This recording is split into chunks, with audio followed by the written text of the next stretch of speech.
Belajar dari orang terkaya nomor 1 di Indonesia.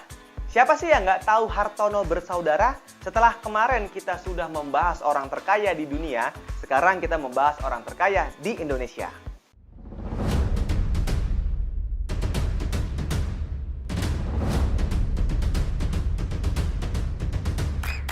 Pemilik Jarum Group, Hartono bersaudara, kembali menjadi orang terkaya di Indonesia pada tahun ini versi majalah Forbes. Harta kekayaan Hartono bersaudara jauh dari perolehan pengusaha-pengusaha lainnya. Selain memegang perusahaan Jarum Group, Hartono bersaudara juga memiliki segudang usaha pada bidang lainnya, yaitu e-commerce Blibli, perusahaan Elektropolitron, dan BCA, dan real estate atau lahan hiasan ya. Forbes mencatat bahwa peningkatan kekayaan para taipan Indonesia berasal dari peningkatan komoditi ekspor, termasuk batu bara. Kenaikan nilai komoditi ekspor turun menopang pertumbuhan ekonomi Indonesia tahun ini. Namun, dalam mencapai kejayaannya, tahu nggak sih kalau perjalanan Hartono bersaudara itu tidak semudah mengembalikan telapak tangan aja. Sebelum terjun pada bisnis kretek, ayah mereka yaitu Oe Wiguan merupakan pengusaha mercon yang pabriknya cukup tersohor pada waktu itu di tahun 1930-an dengan merek Leo, dan produknya dipasarkan hampir seluruh tanah Jawa. Selain dipasarkan di Nusantara, produk tersebut juga sudah dikirim ke luar negeri. Usaha awal tersebut tidaklah berjalan dengan mulus karena pabrik mercon tersebut meledak dan mengalami kebangkrutan. Tidak berhenti sampai di situ. Pada tahun 1951, Owen membeli perusahaan rokok yang hampir bangkrut, NV Murup namanya. Kemudian perusahaan rokok tersebut diubah menjadi Jarum Gramofon, yang kemudian diubah lagi nama tersebut gitu ya, dipangkas menjadi Jarum saja. Nah, dalam upaya usaha tersebut cukup membuahkan hasil. Karena apa? Produk yang dihasilkan terus berkembang dan meningkat. Tapi sayangnya di tengah meningkatkan usaha tersebut, musibah datang lagi pada pabrik rokok tersebut. Akhirnya apa? Kebakaran gitu ya. Tidak lama setelah kejadian kebakaran tersebut, sang pemilik Oe Guan itu meninggal dunia. Tidak ingin larut dalam keterpurukan, Hartono bersaudara bangkit dan semangat untuk membangun kembali perusahaan jarum dengan melakukan pembenahan mulai dari manajemen sampai dengan peralatan produksinya. Upaya yang dilakukan Hartono bersaudara itu membuahkan hasil yang cukup pesat bahwa rokok yang mereka produksi pada tahun 1965 sampai dengan 1968 terjual di angka 3 miliar batang. Wow, usaha ini tidak sia-sia bukan? Nah, perusahaan tersebut tidak membuat Hartono bersaudara berpuas diri. Di tahun 1973, mereka mulai menebarkan penjualan jarum di berbagai negara seperti Amerika, Jepang, Arab Saudi, dan masih banyak negara lainnya. Tidak hanya berhenti di perusahaan jarum, Hartono bersaudara juga menebarkan bisnis pada beberapa industri. Salah satunya industri elektronik yang didirikan pada 1975, yaitu Indonesia Electronic dan Engineering, yang kemudian pada 1976 berubah menjadi PT Hartono Istana Elektronik gitu ya. Lalu merger menjadi PT Hartono Istana Teknologi.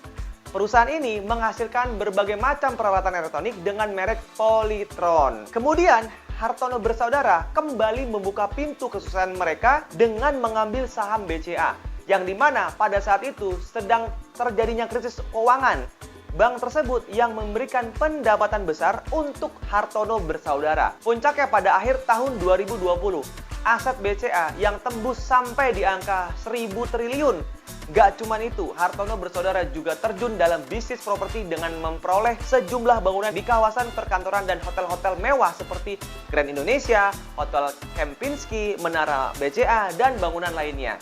Hartono bersaudara juga mulai menebarkan sayap di bidang teknologi dan sektor e-commerce. Mereka memiliki PT Global Digital Prima Venture yang menaungi tentang blibli.com, kaskus.co.id, dailysocial.net, dan masih banyak lagi. Meskipun dapat kita katakan bahwa Hartono bersaudara merupakan orang paling kaya di Indonesia, namun Hartono bersaudara tetap hidup dengan sederhana.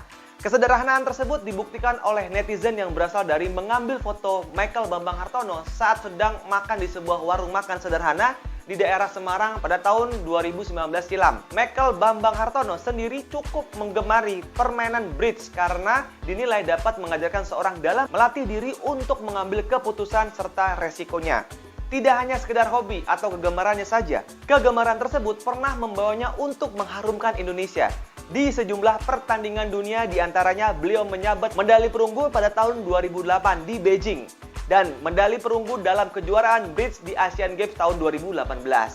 Nah, Kesederhanaan yang sama juga ditunjukkan oleh saudaranya yaitu Robert Budi Hartono. Beliau menggemari olahraga bulu tangkis yang kemudian pada 1969 ia mendirikan perkumpulan bulu tangkis atau PB. Nah, PB Jarum dinamakan pada PB tersebut menghasilkan orang-orang unggul dalam bulu tangkis seperti Lim Swee King, Alan Budi Kusuma, dan Haryanto Arbi. Nah, itu dia biografi perjalanan yang juga menjadi kisah inspiratif yang bisa kita ambil pelajarannya. Pertama, kita harus bangkit dan bangun walaupun sedang dihadapi dengan masalah-masalah besar. Gak apa-apa kita punya waktu untuk merenung nasib buruk yang menimpa kita. Tapi jangan berlarut-larut karena kita harus tetap menjalani kehidupan yang baik demi masa depan kita sendiri. Kedua, sabar dan telaten. Apa yang dilakukan Hartono bersaudara merupakan hal yang cukup sulit untuk dijalani. Karena setelah jatuh bertubi-tubi, ia berusaha untuk menerima keadaan dan sabar untuk terus menjalani bisnis yang mereka jalani walaupun bisnis tersebut berada di sektor yang berbeda-beda. Kemudian yang ketiga adalah gigih dan berani untuk mengambil resiko. Ciri orang sukses berani untuk terus maju dalam prosesnya dan siap menghadapi resiko yang akan didapatkan. Karena risiko tersebut merupakan suatu masalah yang dapat mendewasakan kita karena dari situlah kita akan belajar untuk mencari jalan keluar dari masalah-masalah yang sedang kita hadapi. Pada dasarnya, mau sekaya apapun orang yang melakukan bisnis tidak akan jauh dari dunia properti. Karena bisnis properti merupakan hal yang menjanjikan. Karena apa? Karena selalu ada uang datang walaupun kita tidak bekerja secara langsung. Contohnya apa? Kalau kita sudah bekerja dan uang kita masukin ke properti untuk menjadikan kos-kosan, kemudian kontrakan, itu kita bisa mendapatkan passive income. Ibaratnya kita nggak kerja tetap dapat uang, seperti itu. Itulah kesimpulan dan pembelajaran yang dapat kita ambil dari perjalanan orang kaya nomor 1 Indonesia. Nah, semoga bermanfaat. Saya Dimas Ananto, salam mantap.